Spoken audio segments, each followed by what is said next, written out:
Halo Sobat Investor, jumpa lagi di channel Investor Jelata. Kali ini saya akan membahas salah satu emiten asuransi ya, yang labanya naik luar biasa nih ya, sampai dengan Juni 2024 naik 113% yang dibandingkan periode yang sama tahun lalu ya. Dan dia juga rutin ya bagi dividen ya.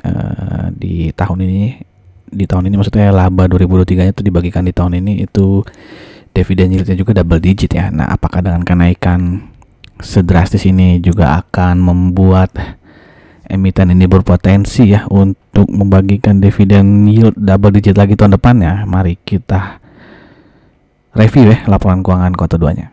Let's go.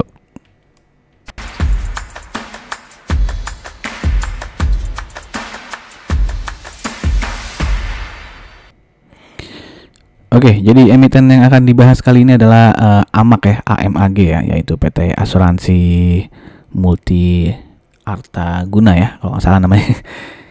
Jadi lupa ya saya, kepanjangan namanya. Ya intinya AMAG ya, di mana perusahaan AMAG ini didirikan tahun 1980 ya. Lalu tercatat di bursa saham kita tahun 2005. Jadi dia IPO di tahun 2005, lalu merger dengan PT Panin Insurance ya di 2015. Lalu setahun kemudian ya Fairfax Asia Limited tuh mengakuisisi 80% saham perusahaan ini ya. Dan sampai dengan September 2023 AMAG ini memiliki 20 kantor cabang dan juga 17 kantor perwakilan. Komposisi kepemilikan saham ya sampai dengan akhir Juli nih ya, itu ya masih sama ya, mayoritas dipegang oleh Fairfax Asia Limited ini 80% ya. Lalu ada Bank Pan Indonesia di sini ya, PNBN berarti ini ya 7,76%, dan masyarakat itu 8,17 ya, tambah 3,76 ya. Dan ada saham treasury 0,31%. Oke, lalu produk-produk dari AMAG itu apa aja di sini ya? Ada asuransi yang mobil, kesehatan, properti ya, lalu wisata ya, dan juga ada produk lainnya ya. Nah, ini produk lainnya apa itu? Bisa di sini ya, ada cyber risk ya, lalu ada asuransi semua risiko properti, lalu ada sampai alat berat ya, asuransi kebongkaran, dan juga adalah asuransi rekayasa ya, asuransi konstruksi nih maksudnya. Oke, jadi mungkin teman-teman tahu juga ya ada berita yang soal tahun depan atau apa ya, masih wacana sih ya, kalau semua pemilik kendaraan bermotor ya, baik mobil atau motor, harus punya asuransi ya, di luar asuransi yang jasa raja itu ya.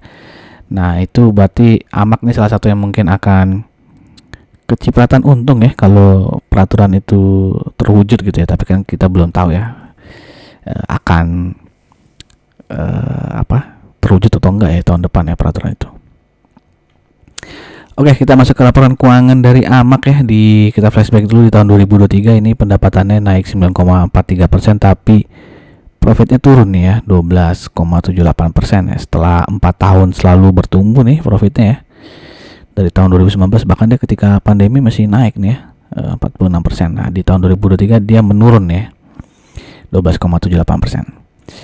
Oke, sebelum kita lanjut masuk ke laporan keuangan 2024-nya, saya ingin mengajak teman-teman yang mungkin saja baru mampir ya di channel ini untuk subscribe channel ini, dan jangan lupa untuk klik loncengnya. Dan jika dirasakan video-video di channel ini bermanfaat, saya minta tolong untuk like, comment, and share-nya. Dan teman-teman juga sudah bisa ya mensupport channel ini dengan membeli super thanks ya untuk channel ini, atau bisa juga dengan cara jangan di skip ya iklan yang kalau muncul di video-video channel Investor Jelata ya, itu juga bisa membantu ya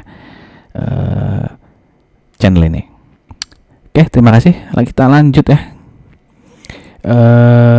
Seperti biasa ya, saya mempromosikan video sendiri dulu. Ini ada beberapa emiten yang sudah direview ya laporan keuangan kuartal 2-nya, yang semuanya ini rutin bagi dividen ya. Jadi jika teman-teman berminat bisa cari linknya di kolom deskripsi, atau nanti untuk yang mana ini ya, untuk yang SMDR lah ya, saya taruh linknya di pojok kanan atas.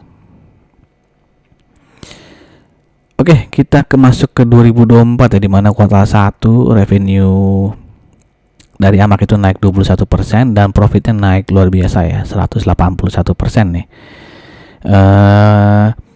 Kinerja baik ini berlanjut ya di kuartal 2 ya, di mana pendapatan naik 15% dan profitnya naik 87% ya dibandingkan kuartal 2 tahun lalu.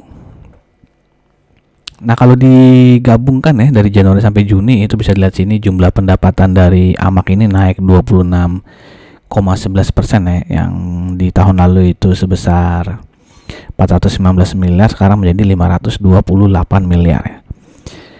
Dengan jumlah beban naik 12,41%, nah itu membuat laba bersihnya naik sangat besar ya, 113% ya. Oke, kalau kita lihat pendapatan utama AMAK ini ya, itu dapat dari sektor kendaraan bermotor nih ya. Jadi baik mobil maupun motor nih ya. Lalu yang kedua menyumbang terbanyak adalah lainnya ya. Nah, lainnya kan tadi yang cyber risk ya, lalu ada yang buat konstruksi alat berat ya. Nah, itu ternyata menyumbang cukup banyak juga tuh di pendapatannya, nomor 2 bahkan ya. Lalu nomor 3-nya adalah kesehatan dan kecelakaan diri ya, lalu kebakaran, lalu ada pengangkutan. Nah, kalau di tahun lalu ya bisa dilihat di sini sama lah ya, pendapatan utamanya dari kendaraan bermotor ya, dan yang keduanya tuh dari yang lainnya ya. Dan kalau kita lihat di sini pendapatan dari semua sektor naik ya, semua sektor naik kecuali satu nih yang kebakaran ya, dimana tahun lalu tuh dapat 53,7 miliar tapi di tahun ini hanya 45. Jadi yang turun itu hanya sektor yang asuransi kebakaran ya. Oke, lalu ada pendapatan lain-lain ya. Kalau kita lihat tadi di laporan keuangan ini ada pendapatan lain-lain yang dimana tahun lalu itu merugi 19,2 miliar sekarang menjadi surplus ya, alias laba 8 miliar. Nah, itu breakdownnya seperti ini ya. Di sini ada yang paling mencolok adalah keuntungan dari selisih kurs ya. Keuntungan dari selisih kurs dimana tahun lalu tuh dia rugi 25 miliar sekarang untung 4 miliar. Nah, itulah yang menyebabkan terjadi lonjakan ya, di mana tahun lalu dia pendapatan lain-lainnya minus 19%, minus 19 miliar tapi sekarang jadi plus 8,2 miliar. Oke, lalu juga ada pos yang hasil investasi ya. Jadi AMAK ini juga menaruh uangnya itu ya di deposito maupun ada punya saham nih berarti ya, karena ada bagi dividennya ya. Jadi intinya hasil investasi dari AMAK tuh naik ya, di mana tahun lalu 57 miliar sekarang menjadi 94,7 miliar. Oke, kalau kita lihat arus kas dari AMAK ya bisa dilihat sini di tahun lalu tuh arus kas dari operasinya itu ya 117 miliar. Nah, sekarang turun ya 96 miliar. Jadi ada penurunan sekitar 21 miliar nih. Oke, sekarang kita masuk ke PR dari AMAK ya, di mana rata-rata 5 tahun terakhir PR-nya ada di 15,7 ya, dan saat ini dia diperdagangkan di sekitar PR 8,42. Jadi masih under value ya berdasarkan historis PR 5 tahun terakhir. Oke, untuk PBV-nya sendiri, nah kalau PBV-nya berbeda ya, dia over value ya, dimana PBV rata-rata 5 tahun terakhir di 0,88 dan saat ini dia diperdagangkan di sekitar 1,07 ya. Dengan book value saat ini di 334,03. Jadi kalau kita asumsikan harga wajar yaitu di PBV 0,88, maka harga wajarnya ada di 293,95 ya. Dan dari Jumat kemarin 7 Agustus dia closing di 356, sehingga harga saat ini tuh kemahalan ya, 17,4% berdasarkan historis PBV 5 tahun terakhir. Oke, sekarang kita bandingkan AMAK dengan beberapa emiten lain ya, asuransi yang mirip-mirip ya, yang ada kendaraan, lalu ada kebakaran dan sebagainya ya. Itu ada FTWI, ada AHAP, Tugu, dan PNIN ya. Ini PNIN nih, Panin Investama kalau nggak salah ya. Dimana earning per share AMAK tuh 47,74 ya. Masih kalah jauh lah ya dengan PNIN yang sampai 256,93. Lalu untuk PR-nya 7,46, di sini yang paling kecil adalah PNIN ya. Ini yang paling besar AHAP, luar biasa nih. PR-nya 5 ribuan ya.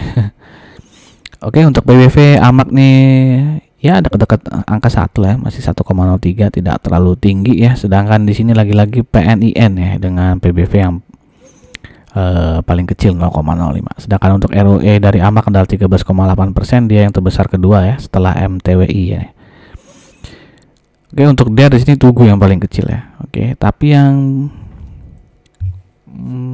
PNI ini terlihat bagus rasionya, tapi kalau nggak salah tidak pernah bagi dividen ya. Jadi yang bagi dividen kalau nggak salah AMAK dan Tugu ya, kalau nggak salah ya. Bisa teman-teman cross check lagi ya.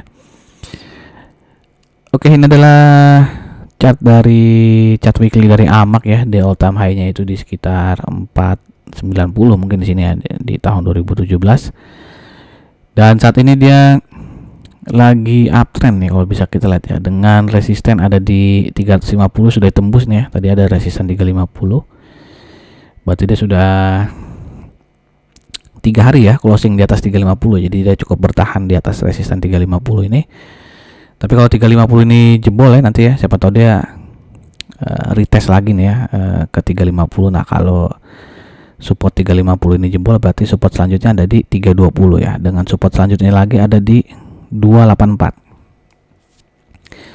Oke, sedangkan resisten selanjutnya ada di 362 364. Jadi kalau teman-teman entry sekarang nih ya, resikonya lebih besar sih ya pada rewardnya ya, karena resikonya bisa turun ke 320 ya, sedangkan rewardnya ya ke 364 ya. Nah kalau 364 ini bisa ditembus sih ya, itu ada gap di atas ya 406 ya. Jadi kalau teman-teman yakin AMAK ini bisa nyampe 406 ya, berarti ya rewardnya lumayan besar ya, dari 356 ke 406, dengan stop loss mungkin bisa dipasang di 320 atau di 318 lah gitu ya. Oke, jadi ada 2 gap ya di atas ya, selain 406 ada lagi gap 436 ya. Sedangkan support selanjutnya kalau 284 ini jebol itu ada di 268 ya, itu harga di bulan Juli 2022 nih ya gitu ya. Oke, jadi silahkan dipikirkan saja kalau mau entry ya. Kalau saya sih enaknya nunggu di sekitar 320 ya, 315 gitu ya kalau mau aman ya. Tapi kalau mau spekulatif buy ya bisa lah ya entry di sini, karena dia sudah 3 hari bertahan ya di atas 350 ya, dengan target bisa mencapai gap 406 ini gitu ya. Tapi sekali lagi disclaimer on dari saya, tidak ada ajakan untuk membeli ataupun menjual ya. Silakan teman-teman melakukan riset sendiri lagi. Oke, secara EMA jelas di sini ya, dia closing sudah di atas EMA 200 ya, dan juga EMA 20 ya, sehingga secara short term maupun long term dia sudah uptrend ya. Ternyata di hari Jumat nih shadownya turun ke bawah banget ya. Ini pasti panik nih yang punya AMAK ya, bisa turun sampai ke 3 berapa nih, 322 mungkin ya. Oke, ini adalah historis dividen dari AMAK ya. Jadi berapa kali dia membagikan dividen payout ratio cukup besar ya, bukan cuma 100% tapi bisa sampai 233% ya.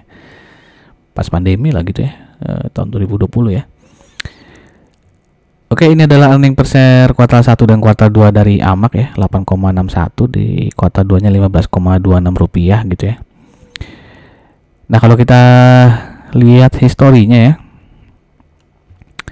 kuartal 3 kuartal 4 itu biasanya lebih tinggi ya dibandingkan kuartal 2 nih ya. Di tahun 2021 gimana ya, nih ya 6,42, kuartal 3 6,17, kuartal 4 nya naik lagi 8 ya. Begitupun di 2020 ya, kuartal 2 nya 3, kuartal 3 nya 8, kuartal 4 nya 5 ya. Jadi kecenderungannya memang di kuartal 3 atau kuartal 4 itu akan lebih tinggi ya dibandingkan kuartal 2 gitu ya. Jadi kalau kita asumsikan ya, earning per share 2024 itu ini kan 8,61 tambah 15,26 ya, terus kita anggap aja sama lah ya, kuartal 3 nya sama seperti tahun 2023, kuartal 4 nya juga sama seperti tahun 2023, sehingga kita jumlahkan ini ya, kira-kira 42,28 lah gitu ya. Ini versi pesimis ya. Kalau versi optimisnya kuartal 3 nya ya lebih besar dari 11 gitu ya, kuartal 4 nya juga lebih besar daripada 6 gitu ya. Tapi kita yang moderate aja lah gitu ya, nggak terlalu optimis, nggak terlalu pesimis. Jadi kira-kira earning per share-nya 42,28. Kalau kita asumsikan dividen payout ratio yang sama seperti tahun lalu 100%, maka dividennya ya 42,28 ya. Dan kalau kita bagi dengan harga saham saat ini ya Rp356, maka potensi dividen yieldnya adalah 11,8% ya, double digit tuh. Oke, nah kalau kita asumsikan earning per share 2024 itu ya naik 75% ya, karena kan tadi kan laba bersihnya AMAK ini sampai dengan Juni kan naik 113% tuh ya. Nah kalau sampai akhir tahun kita turunin lah naiknya nggak 113% tapi cuma 75% ya dari laba bersih 2023 ya, maka earning per share 2024 tuh di 51,81 ya. Dan lagi-lagi kalau kita asumsikan dividen payout ratio-nya 100%, maka dividen yield-nya 14,5% ya. Jadi sangat besar nih ya. Yang mana akan terjadi ya saya nggak tahu juga ya, tapi kira-kira potensi dividen yield double digitnya itu besar nih ya si AMAK ya, karena kinerja kuartal 1 dan 2 nya tuh sangat luar biasa ya. Tapi kita kan nggak bisa meramal masa depan ya, siapa tahu kuartal 3 nya jeblok ya, atau kuartal 4 nya jeblok gitu ya. Tapi sampai saat ini sih terlihat solid ya kinerja dari AMAK nih sampai dengan kuartal 2. Nah bagaimana menurut teman-teman, apakah AMAK ini akan membagikan dividen yield double digit lagi tahun depan? Silahkan tuliskan pendapat teman-teman di kolom komen ya, atau teman-teman lebih suka Tugu silahkan juga tuliskan di kolom komen ya. Dan sekali lagi jika dirasakan video ini bermanfaat, saya minta tolong untuk like, comment, and share-nya. Oke, terima kasih, sampai jumpa lagi di video-video berikutnya. Salam jelata sukses.